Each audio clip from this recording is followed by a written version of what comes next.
It was a tough matchup this past weekend against the Atlanta Reign, but there was a shining moment where B.O.B actually did something. Let's break down how the Defiant set up that play.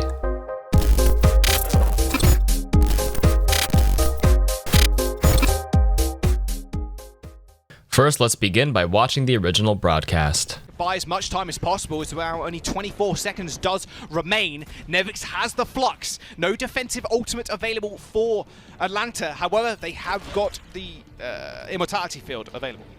And they do buy some time, and now there should be a full 6 out here to fight for the Atlanta Reign, and very much like Rialto, they're going to have to try to chain Amplification Matrix into other ultimates. Ooh, but you can't Matrix through the wall. That is a sick wall. They do manage to get through just in time, though. Flux available for Nevix. He's in the corner. The B.O.B's in there as well. Oh my god, B.O.B's doing so much. What? B.O.B got 3 kills with the help of Nevix lifting everybody up. B.O.B did most of that work. Surefour, get off my screen. That's right, B.O.B did a lot of work, but traditionally in the highest levels of play, B.O.B is used more for a zoning tool and teams know how to play around it, whether they'll play out of line of sight or block it off with a shield. But Surefour's B.O.B did get a lot of value, so let's break down how the Defiant actually set it up. So coming off the previous fight, Toronto wins convincingly and is pushing the payload towards the checkpoint. Atlanta has to wait for respawns and to regroup before recontesting near the end. Surefour uses this downtime to reposition on the high ground along with Nevix to off-angle and support Surefour with the shield.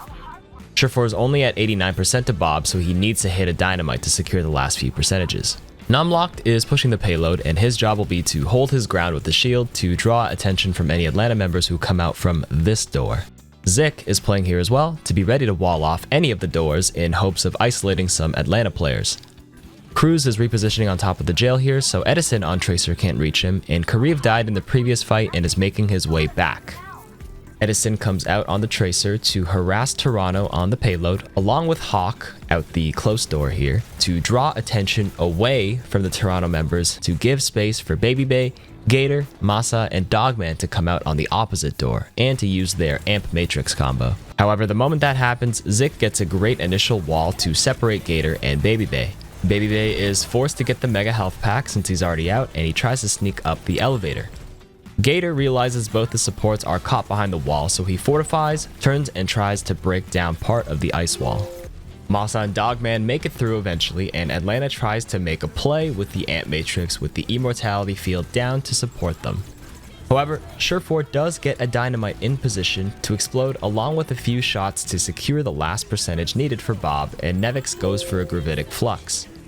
Surefour sends B.O.B into the door, and look at where the Immortality field is, relative to where Gravitic Flux lifted them up, and B.O.B just cleans up.